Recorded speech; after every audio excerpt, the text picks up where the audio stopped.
Hello everyone, welcome back to my channel. So guys, few days back I posted one video in which I have shared my IBPS PO interview experience of last year. तो उस video में मैंने सारे questions जो मुझसे पूछे थे वो बता दिए थे, बट मैंने क्या आंसर करा था वो नहीं बताए थे. And there were so many mails that how I tackled these questions, what I answered. So in this video I will tell you my answers.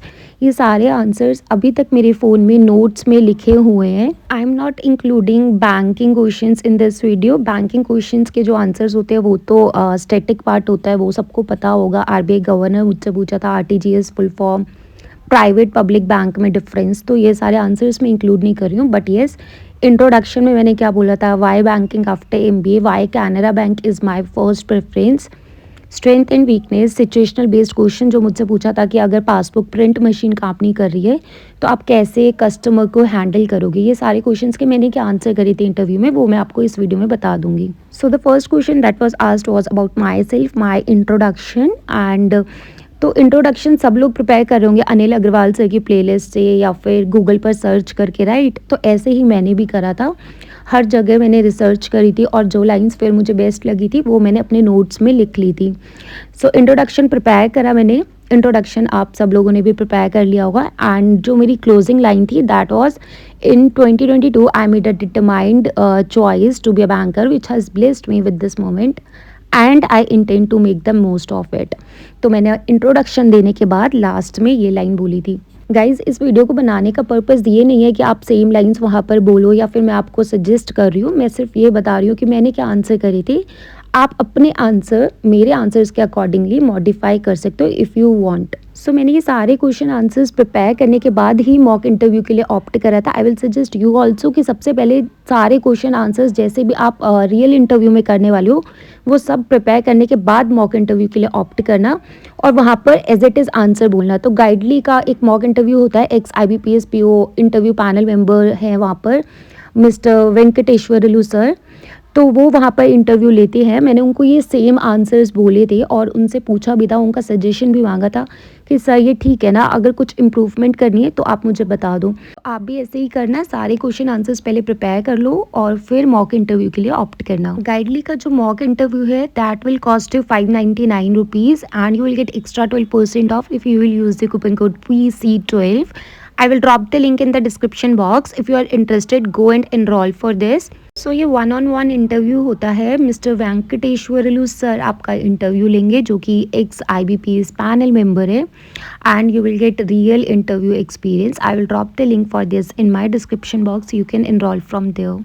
Then second question was why banking after MBA. So बहुत सारी चीज़ी lines मैंने देखी थी YouTube पर, Google पर कि मुझे financial sector में इंटरेस्ट है. ये सारी चीज़ें आपने भी देखी होंगी, रिसर्च कर रहे होगे आप भी. बट मुझे ना ये चीज़ी लाइंस नहीं बोलनी थी और मेरी पर्सनालिटी पर ये सूट भी नहीं करता कि मैं बोलूँ फाइनेंशियल सेक्टर में मुझे बहुत इंटरेस्ट है, इसलिए मुझे बैंकिंग में आना था. सो मैं थोड़ा ना जेन्युइन साउंड करना चाहती थी तो मैंने ये आंसर प्रिपेयर करा था. That is, well sir I have both professional and personal reasons. Management professionals are well known. अगर आप इंजीनियर हो तो आप यूज़ कर सकते हो engineer professionals. Management professionals are well known for changing their jobs very frequently in order to get a decent salary with proper working hours. But here in bank, I can leave those worries behind and concentrate only on the job that I am doing. And personally, I believe a job in the bank is one of the most respected jobs, one which would make our parents very proud. सो ये answer मैंने prepare करा था और ये मुझे बहुत genuine लग रहा था तो मैंने यही आंसर अपने इंटरव्यू में बोला था. Next question was why Canara Bank is your first preference. इसका मुझे कोई आइडिया नहीं था उस टाइम, मुझे वैकेंसीज़ भी नहीं पता थी कि इसमें कितनी आई हैं. आई टुक माई टाइम और मैंने ये आंसर करा था, sir my preference was based on number of vacancies. और जबकि मुझे कोई आइडिया नहीं था बट मैंने बोल दिया था, sir my preference was based on number of vacancies reported by banks in exam notification and my personal experience as an account holder in Canara Bank. इसको बोलने के लिए ना मैंने टाइम लिया था और सोचकर फिर मैंने ये आंसर कर दिया था. Next question was about my strength and weakness. तो स्ट्रेंथ में मैंने ये तीनों चीज़ें बोली थी, अडेप्टेबिलिटी, ऑप्टिमिस्टिक, बैलेंस्ड. वीकनेस में मैंने फूडी और हैंड राइटिंग बोला था. As you all also know कि मेरी हैंड राइटिंग ज़्यादा अच्छी नहीं है. उन्होंने मुझसे रीजंस नहीं पूछे थे तो मैंने ज़्यादा एस्केलेट इसको नहीं करा था, बस सिर्फ इतने पॉइंट्स मैंने बोल दिए थे. और जो वीकनेस मैंने बताई थी फूडी, तो लास्ट में मुझे टॉफ़ी भी ऑफ़र करी थी, as I told you in my previous video also. Then this is the last question that I am covering in this video. इसके अलावा बैंकिंग क्वेश्चंस हुए थे, उसका तो ऑब्वियस आंसर्स आपको पता होंगे। सो ये सिचुएशनल बेस्ड क्वेश्चन था कि पासबुक प्रिंट मशीन अगर काम नहीं कर रही है बैंक में और आप वहाँ पे एज पीओ काम कर रहे हो, तो कैसे आप इस सिचुएशन को हैंडल करोगे। तो मैं आंसर जो क्राम करके गई थी that was for ATM machine, कि एटीएम मशीन काम नहीं करी है तो उस सिचुएशन में मैं क्या करूँगी। Then again I took my time, और जो एटीएम का आंसर मैं याद करके गई थी उसी को मैंने थोड़ा सा मोल्ड करके और इस सिचुएशन में फिट करा। But yes, I took my time around 1 minute. मैं एकदम साइलेंट थी कि sir I need some time to think about this situation. और उसके बाद मैंने ये आंसर उनको बोला था that sir, if a customer complains about the passbook print machine not working, I would first apologize for the inconvenience and assure them that I will look into the issue right away. Then I would check the machine to see if there are any obvious problems like dry ink or technical issues. If it is something I can fix, I would try to resolve it on the spot. If not, I would inform the customer that I will escalate the issue to the appropriate department and provide them with an alternative solution, such as printing their passbook at another branch or offering them an e-statement. The key is to address the customer's concern promptly and make sure they feel heard and taken care of. So ये answer मैं prepare करके गई थी, as it is मैंने cram करा था और यही आंसर मैंने वहाँ पर बोला था। बट यस, जैसे कि इसमें ड्राई इंक का पॉइंट था वो मैंने सोच कर ऐड करा था कि क्या मैं बोल सकती हूँ, राइट। तो वो सब मैंने बोला था वहाँ पर टाइम लेकर।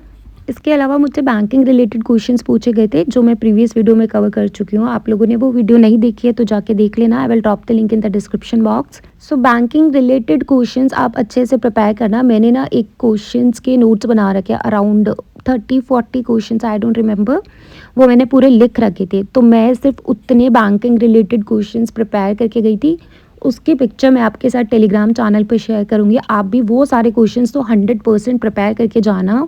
बैंकिंग क्वेश्चंस के जो आंसर्स है वो मैंने अनिल अग्रवाल सर की प्लेलिस्ट से प्रिपेयर करे थे, प्लस जो गाइडली का इंटरव्यू बंडल पीडीएफ कोर्स है ना, वहाँ से मैंने प्रिपेयर करे थे।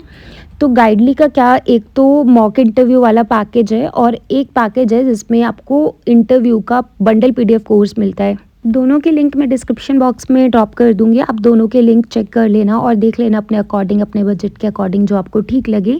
एक में आपको सिर्फ मॉक इंटरव्यू मिलेगा और सेकंड वन में आपको बंडल पीडीएफ कोर्स मिलेगा इंटरव्यू का, जिसमें बैंकिंग आंसर्स ये सब होंगे। प्लीज़ चैनल को सब्सक्राइब कर लेना, वीडियो को लाइक कर देना। Thank you so much, bye bye and take care.